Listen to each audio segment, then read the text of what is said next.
बिस्मिल्लाहिर्रहमानिर्रहीम। अस्सलाम वालेकुम मेरे दोस्तों, उम्मीद है आप खैरियत से होंगे।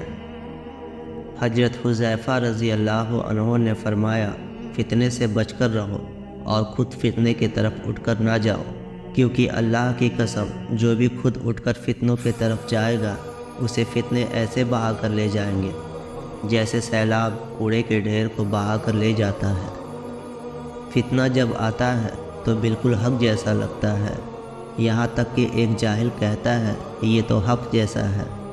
इस वजह से लोग फ़ितने में मुब्तला हो जाते हैं, लेकिन जब जाता है तो उस वक्त साफ पता चल जाता है कि ये तो फ़ितना था।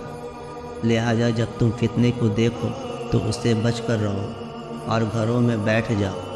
हज़रत हुज़ैफ़ा रज़ी अल्लाह अन्हु ने फरमाया, फ़ितने रुक जाते हैं और फिर अचानक शुरू हो जाते हैं, इसलिए इसकी पूरी कोशिश करो कि तुम्हें उन दिनों में होता है जिन दिनों फ़ितना रुका हुआ हो।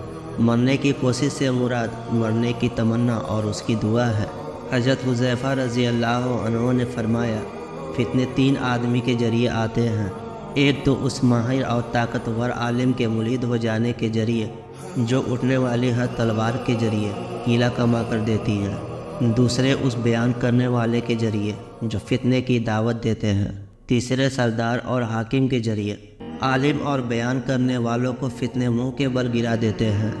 अलबत्ता सरदार को फ़ितने खूब कुरतता है और फिर जो कुछ उसके पास होता है उस सब को फ़ितने में मुब्तला कर देता है। उम्मीद है आपको ये वीडियो ज़रूर पसंद आई होगी। दूसरी वीडियो में फिर मिलेंगे। अस्सलाम वालेकुम।